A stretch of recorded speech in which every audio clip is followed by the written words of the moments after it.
ഞങ്ങൾ അപ്ലോഡ് ചെയ്യുന്ന വീഡിയോസ് നിങ്ങളിലെത്താൻ ഈ ചാനൽ ഇന്ന് തന്നെ സബ്സ്ക്രൈബ് ചെയ്യണേ. അതിനോടൊപ്പം ബെല്ലൈക്കൺ പ്രസ് ചെയ്യാൻ മറക്കരുത്.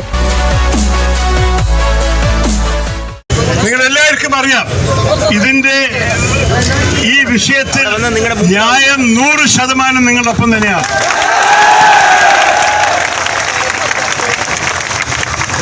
കോവിഡ് ദുരന്തം അനിവച്ച സമയത്തും എല്ലാ വിധത്തിലും കഷ്ടകാര്യങ്ങളും നിങ്ങൾ ഓരോന്ന് ഫേസ് ചെയ്ത് നേരിട്ടിട്ടാണ് നിങ്ങൾ പരീക്ഷ എഴുതി പാസ്സായത്.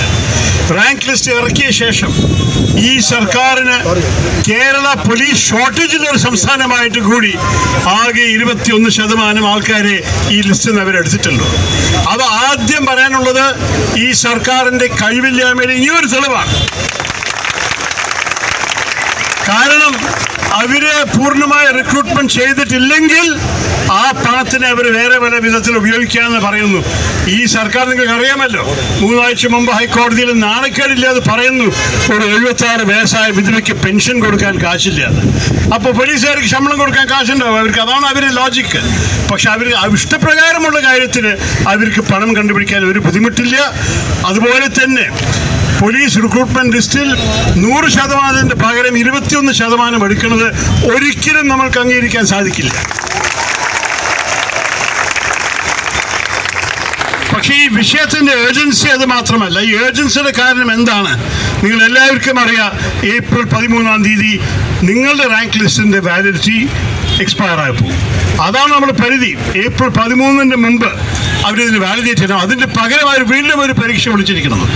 ഇത് അന്യായത്തിനെ അവർ കോമ്പൗണ്ട് ചെയ്യണം. നിങ്ങളെല്ലാവരും പരീക്ഷ പാസ്സായി, നിങ്ങളെല്ലാവരും റാങ്ക് ലിസ്റ്റിൽ വന്നു, നിങ്ങൾക്ക് അവർ തൊഴിൽ തരുന്ന പകരം പുതിയൊരു പരീക്ഷ ഇറക്കി ആരുടെ ഗുണത്തിന് വേണ്ടിയിട്ടാണ്? നമുക്ക് നല്ല സംശയം ഉണ്ടാവാം, ആരെ അക്കോമഡേറ്റ് ചെയ്യാൻ വേണ്ടിയിട്ടാണ് അവർ ഇനിയൊരു പരീക്ഷ പ്രഖ്യാപിച്ചിരിക്കുന്നത്. അവരുടെ ആൾക്കാർ അവർ പോലീസ് കൊണ്ടുവരാൻ ആഗ്രഹിക്കുന്നുണ്ടാവും. 2 വർഷം കഴിഞ്ഞാൽ അവരുടെ ഭരണം എന്തായാലും ഉണ്ടാവില്ലല്ലോ. അതിന് മുമ്പ് തന്നെ അവർ വെള്ളക്കാലത്തരം ചെയ്യാൻ ആഗ്രഹിക്കുമ്പോൾ നമ്മളിതിനെ ഒരിക്കലും സമ്മതിക്കാൻ സാധിക്കില്ല. എൻ്റെ അഭിപ്രായത്തിൽ ഈ വിഷയത്തിൽ സർക്കാരിന് നിലപാടെടുക്കാൻ തയ്യാറല്ലെങ്കിൽ നമ്മൾക്ക് കോടതിയിൽ പോണ്ടി വരും. പക്ഷേ ഏപ്രിൽ 13 മുമ്പ് എന്തായാലും നിങ്ങൾക്ക് ന്യായം കിട്ടണം. ഇതാ പോലീസ് കോൺസ്റ്റബിൾ റാങ്ക് ഹോൾഡേഴ്സ്, ഇത് പ്ലാക്കാർഡ് പിടിച്ച് നിൽക്കുന്ന നമ്മളുടെ കുട്ടികൾ, എനിക്ക് വലിയ ദുഃഖമുണ്ട്. നിങ്ങളെല്ലാവരും പഠിച്ച് പ്രവർത്തിച്ചിട്ടാണ് ഈ പരീക്ഷ പാസ്സായി എത്തിയ ഈ സ്റ്റേജിൽ. നിങ്ങൾക്ക് പാതിയിൽ ഇരിക്കാനൊരു ആവശ്യമുണ്ടാവില്ല. അതുകൊണ്ട് ഈ കാര്യത്തിൽ നിങ്ങളുടെ അവകാശത്തിന് വേണ്ടി ഞാൻ നിങ്ങളുടെ ഒപ്പം നിൽക്കും. ഞാൻ എൻ്റെ ഏത് അവസരത്തിലും പ്രശ്നത്തിൽ ചൂണ്ടിക്കാണിക്കുന്ന ഒരു വിഷയമാണ്. പക്ഷേ നിങ്ങളുടെ ഈ കാര്യത്തിൽ എല്ലാ വിധത്തിലും പിന്തുണയും നമ്മളുടെ യൂത്ത് ലീഗ് പ്രഖ്യാപിച്ച പോലെ അവരുടെയും എൻ്റെയും എല്ലാവരുടെയും സോളിഡ് സൗഹാർദ്ദം നിങ്ങളുടെ ഒപ്പം എപ്പോഴും ഉണ്ടാകുമെന്നും കൂടി പറഞ്ഞിട്ട് ഞാൻ നിങ്ങൾക്ക് ആശംസ പറയുന്നു. ഞാനും നിങ്ങളുടെ ഒപ്പം സർക്കാരിന് മുഖ്യമന്ത്രിക്ക് ഒരു എഴുത്ത് എഴുതിയിട്ട് ഈ വിഷയത്തിൽ ഉടനെ പരിഹരിക്കണമെന്ന് പറഞ്ഞ് ചെയ്യാൻ പോവുകയാണ്. ഇന്ന് ചെയ്യും എന്ന് നിങ്ങൾ എല്ലാവർക്കും എന്താ ഞാൻ പറയുക, ഗുഡ് ലക്ക്. ഇത് ശരിയാവട്ടെ. ഏപ്രിൽ 13 മുമ്പ് നിങ്ങളുടെ അനുകൂലമായിട്ടൊരു തീരുമാനം വരട്ടെ എന്ന് കൂടി പ്രാർത്ഥിക്കുന്നു. നന്ദി, നമസ്കാരം, ജയ് ഹിന്ദ്.